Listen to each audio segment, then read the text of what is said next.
All right, I'm going to talk about some ideas for increasing the amount of storage that you have in a relatively small house. Our house is 1,100 square feet and 3 bedroom, 2 bath. So that we're squeezing a lot of space in the bathrooms and kitchen and other areas. So just wanted to go through what we've done and hopefully gives you some ideas if you're looking for ways to improve that. So some things are really simple. This table used to be out in space and we had the 6 chairs around it. And one day we realized we're a family of 4. Shove it against the window, looks nice, opens up the space here, and the other 2 chairs are in the garage hanging up. And when we have people over or whatever, we just move the table out, boom. It's weird that it took us like 2 years to realize that. So then we go into the kitchen. I designed this kitchen and did it myself. Well, my wife and I designed it, and just wanted to go over a few things we did that I'm happy about. One is that we got cabinets that go all the way to the ceiling. So a lot of times cabinets don't go to the ceiling and they put a soffit up there, and it looks nice, and it probably looks just a little better for, I guess most people would say. In my opinion though, if you have a small kitchen, it's worth it to go to the ceiling, because that little band up top all the way around, that's just extra storage that you now have. So the truth is, you're not going to put stuff up there that you get a lot. It's too high. But for those things that you either rarely use or maybe even things that are not kitchen items, you just gives you that little extra storage up there. So why not? One thing to keep in mind is that if your wall and ceiling are not square, if it's in the wrong direction, you'll open this and it'll rub on the ceiling. So you want to think about that ahead of time, or have your contractor do that. Make sure it's square or close to it, and then make little adjustments so that your doors aren't all wonky looking.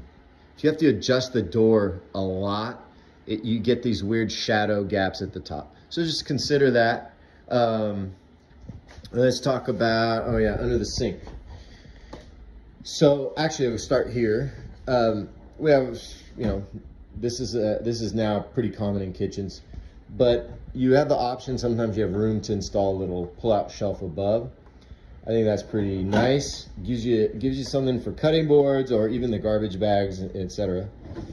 Because we did that, we had no garbage under our sink, and I installed one of these pull-outs, and it's great. We love this. It makes a big difference not having to bend over and lean in and etc. It's a nice little deal. I have a reverse osmosis system there. If you didn't have that, if I didn't have that, I'd put another one over here, and now you'd have even extra storage.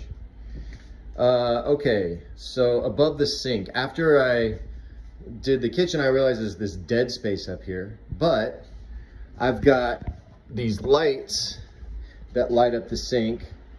So I didn't want to build a shelf too far out and block that light. It was gonna look funny. So I got a nice piece of wood. I think it's some Hawaiian wood. It was just a scrap at a hardware store. I bought it for cheap. I cut it down. My top one is just wide enough for most spices. And I just used a belt sander to round the corners and put some finish on it. This one, it was a little more to it. I used just a jigsaw, went around here. And again, if I had this come all the way out, I think it would have looked a little funny, kind of interfered visually with the sink, and also blocked some of that light that was gonna come down here. So I did that, and it came out really nice, I think. And to install it, I just put some of these little shelf holders that you can buy anywhere at the hardware store. And then I ran a bead of caulking on the tile, and then I installed it and stuck it in there. And I did that because I didn't want this to be permanent in case I ever wanted to move it or whatever. So that's a consideration. If you know for sure you're gonna keep it, you could use something more strong like Gorilla Glue or whatever. But I always like to build stuff that I can move it later, but that it's still sturdy. This is just a little thing, but we bought a coffee maker that you fill from the front. A lot of them you fill from here, right? You have something here that you lift up, and it runs in your cabinet. What this allows you to do is have your coffee maker always stored deeper under the cabinet, because you can just flip this up and boom. So this is the brand, I think it's no, it's Hamilton Beach. Anyway, so little thing. Another sort of design part here is this tall cabinet that's 2 feet deep. This is our pantry. We don't have room for a pantry in our kitchen or living room or anything like that. So you can see there's 2 drawers that come out with it, and then the other ones slide out, which is really nice.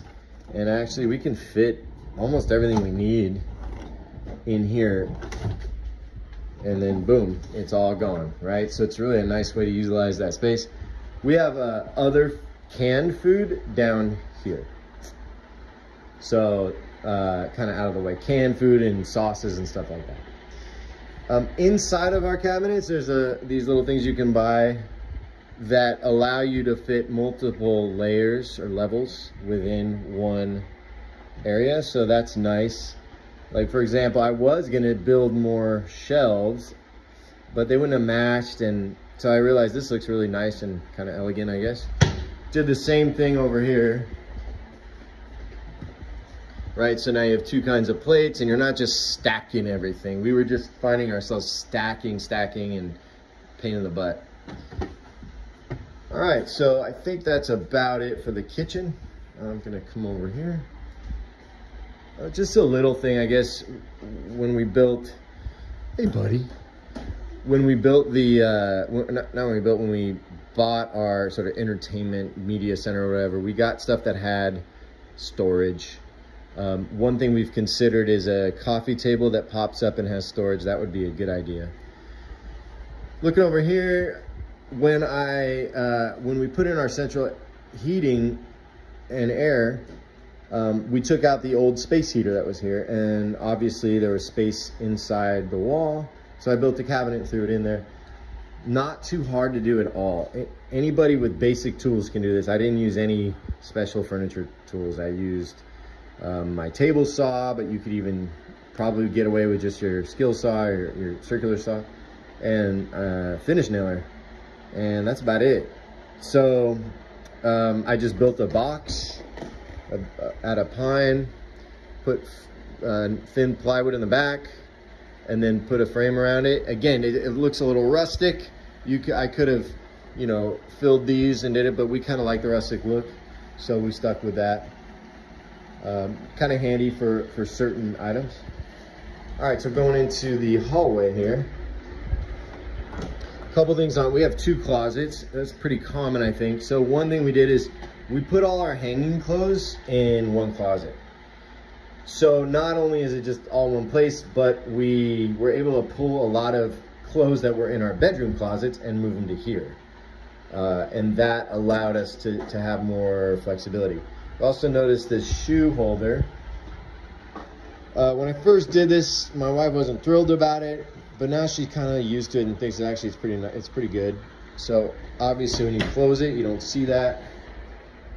Here's the other one, and here I have a lot more shoes. And you can notice a pattern here. It's all my shoes because my shoe space is now getting used by my wife. Imagine that. And then here we have shelves on this side. Coming in the bedroom, not too much here. Just one thing that will help a little bit is desk. So this is my younger son's desk. It's a mess. It's only maybe 18 inches deep instead of the more common 22 or so. That 4 inches, you know, it makes a difference how far it comes out in the room. And unless, you know, maybe if you're an adult and you use your desk all the time, you might want it 22 inches. But I find that whatever space I give my kid, he's gonna fill it with crap like he just did. So keeping it smaller is actually kind of a net benefit. And one important thing is, if you do get a small desk, not small, but not a shallow desk, you want to get an office chair. If you're using an office chair that's compact, a lot of the office chairs will be bigger, and what'll happen is you'll go to tuck it in to your small desk and it'll stick out that far anyway, and then you think, I might as well have just gotten a bigger desk. So that's an important part. But these are really comfortable, great little chairs. I got them on Amazon. Here we have a trundle bed. Again, not super innovative.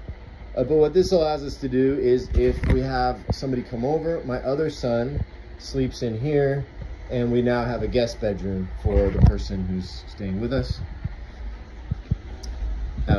And just utilizing, again, closet for, like, having a closet kit.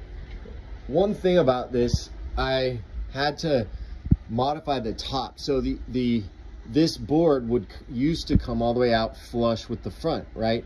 But then, of course, it's so narrow in between here and here, you can't fit anything up top. So you lose that space. So what I did is I cut the back off this board so that I could slide it back, I don't know, something like 5 inches. And now I can get stuff up in there and then slide it over if I need to. And so again, you don't lose that space. Right now, we don't have anything up there. That's a good thing. I got space for something if I need to put it up there. All right. Let's go to the bathroom. So not a huge bathroom, something like 5 feet wide. Whatever width the showers, I can't remember. I think it's 5 feet. Maybe it's 6 feet. Anyways, so I did the bathroom, redid the bathroom, and I realized that there's this dead space over the toilet. So I just bought a cabinet at Home Depot and stuck it up there. I painted it to match this, which was all beat up, so I painted both of those. And then I built these little, or I installed these little shelves. And I think if you have a bathroom that's being used, it's not sort of a prop bathroom, if it's actually being used, you can set this up to look nice. It looks a little, you know, rough right now, but when I go in there and kind of organize everything and make it look nice, it's good. It looks like a used bathroom, which is fine with me. And then here, I love this. Having this little piece here for set your coffee on there or whatever. So I had to move my light fixture up about a foot here to get myself room for a really pretty tall medicine cabinet. What that allowed me to do is remove a cabinet that used to be over here and just get it out of here, move that stuff into here, and just make the whole room look a little bigger. So it's a really nice amount of space in there. And the last thing is kind of cool. The shower curtain, I don't know if you can tell from here, but it bends in. Here, I'll show you. You can see how it curves. And what that allows you to do is, for example, if kids are swimming or something or whatever and they have wet stuff, you can hang it on here, and because it's bent in, it drips down into the tub. But when you get in the shower, you just take your hand here, you flip it over, and now you've got a nice big area to shower in. And then when you're done, you flip it back. All right, there's this little handle to do it that's kind of chintzy, but it sort of works. Right, and then obviously something like that. I think that's it for the bathroom. I guess one more thing, just anytime you can get drawers in your bathroom, I'd say try to get drawers. They tend to be better than shelves. Put this in the hallway, little piece of furniture. Other bedroom is pretty much the same. You can see here again, small, narrow, shallow desk. Similar closet kit. Again, moved this back, and here I do actually have some stuff being stored. So like this guitar case, if I had not moved this shelf back, I would never be able to get this guitar case up and in there. So I could, but now I can sort of get it, wedge it up and in there, right? Another little thing here, this bed has storage. So yeah, using your bed for storage. If you lift the bed, you can always put storage under the bed. If it's high, you can, but we found that it just kind of got messy under there, and this is so much better. So considering that, let's see. All right, we'll go into the bedroom now. All right, so the first thing is the bed. Our old bed was a normal height bed. And when we got our new bed, we got one that's deliberately, or made to be low to the ground. And it made a huge difference in how big the room felt. It was crazy. So if you're getting a new bed, you can consider it. Now, getting out of this bed is a little more work, I guess. It's not a big deal to me, but if you have bad knees or something like that, you might want to not do this. But for us, we really like it. And it really helped. And then this one has the added advantage of having a pull-out area for, hey, look at that, more shoes and other things. So that's really convenient. All right, coming over here. So this is what I was talking about. This chair bottoms out here, or not bottoms out, it hits the wall. And you can see, like, okay, we might as well have gotten a bigger desk if we're gonna use this chair. And I told my wife, hey, let's get one of those other chairs. And she's like, nah, this is fine. So whatever, it is what it is. But that's what I was saying before about why the chair you pick is important when you're buying your desk. All right, let's talk about this closet really quick. Nothing too fancy here, just 2 closet cabinets that we got at IKEA a long time ago. But there was this space, extra space, it used to be over here, and then I squeezed these 2 together and it was over on the other side.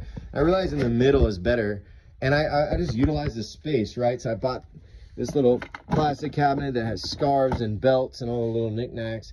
And then I took one of these shoe holders. These are these soft ones. You can get them at IKEA and other places. And I installed it with a closet rod up in there that you can't, let's see, maybe you can see it right there. All right.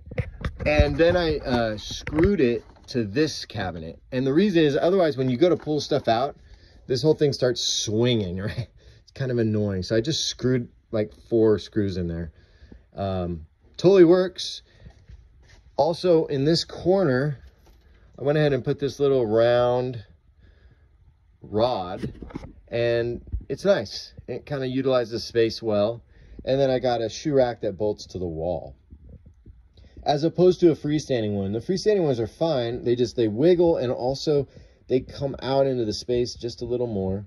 So I like this one.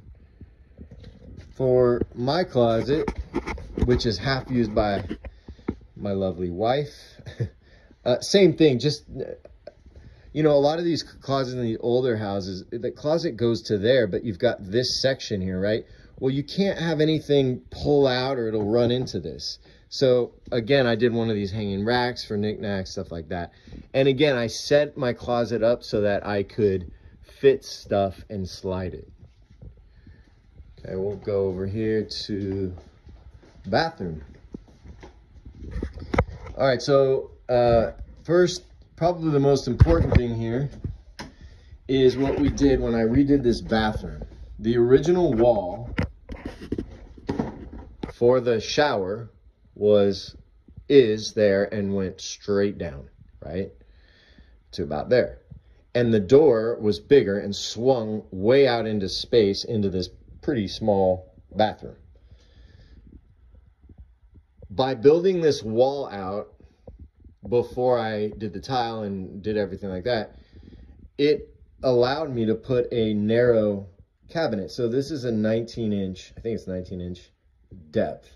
Standard, I think, is 22-ish or 23. But the 19 inches are pretty common as well, and you can find them in lots of great styles. So basically, I was trying to figure out, can I get one of these 19 inches in here without making this door too small that it's not to code anymore? And sure enough, I could sort of barely make it work. And also now the door doesn't open so far into the space, so that's great.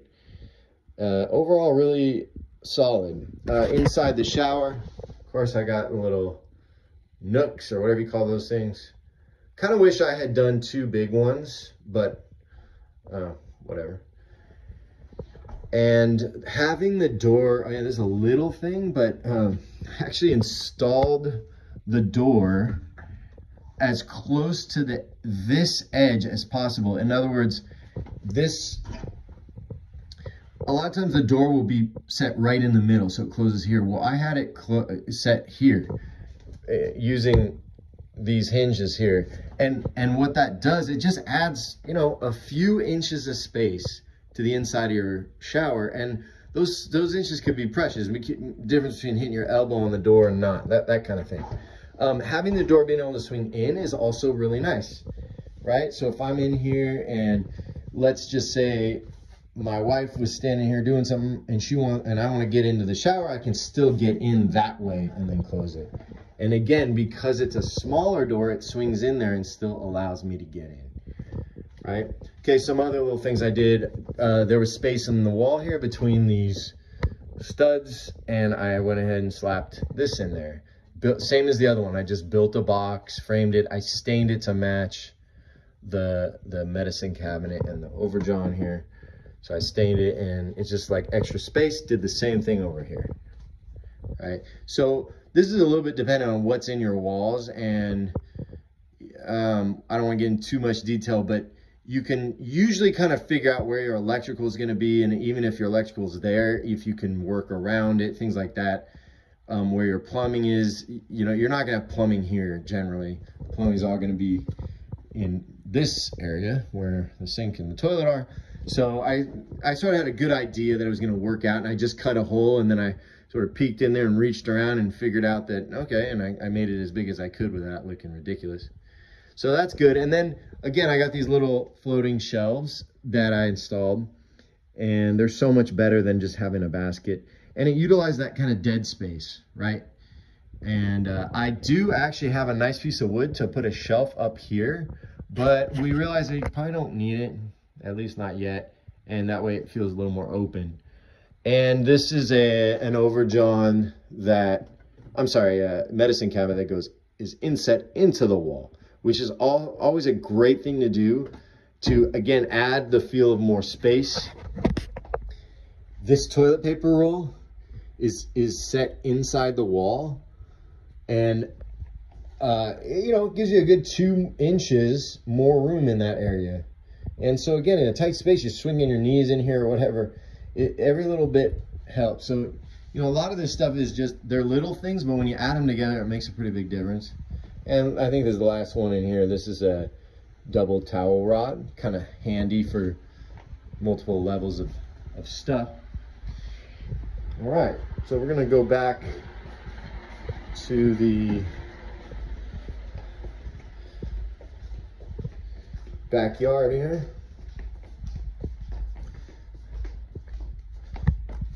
And check out the side yard. So a lot of times in a house, at least here where I live, one of the side yards is really narrow. So this is something like, I don't know, 5 feet wide, maybe 5.5 feet wide. They design these shelves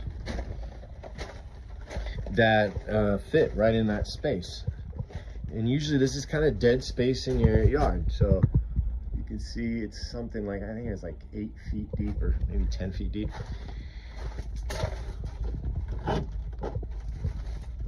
So you can see, this is where I have my lawnmower. I have a tiny grass, so I don't need a big lawnmower. I barely use it. Could store a good amount of stuff in here. So it's really handy and utilizes some dead space. Here I've got I just have a tarp, and I just put some nails in there to hang the tarp. I realize this looks kind of rough. This is the rough part of our yard that nobody goes in, so I don't care. And I have bins in here for camping and all that kind of stuff. See it a little better from the other side. All right, so camping and some of my plumbing supplies are there and drywall stuff, and it's just like a nice way to do it and get it out of the way and not have it in my garage, so that I have more room in my garage. And last, I think we'll go to my garage real quick.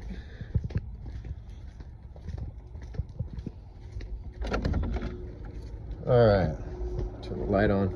So the big thing in the garage is building shelving for your garage. So I built this stuff. I saw a design online. I watched the guy do it. I really like this design.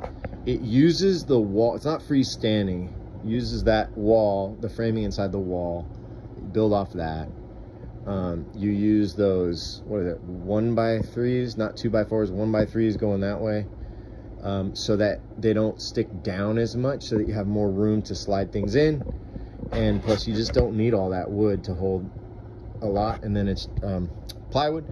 One thing about this is when you're designing it, think about your bins. What size bins are you gonna have? You probably wanna have some big bins, some medium, and some small bins, and think about that when you create the different sizes. It's just nice to have different, not all the same size, right? So you can, you know, for example, ski boots I put up here because they fit, just barely fit in there. So you never know what you're gonna need to store down the line, so having different sizes is helpful.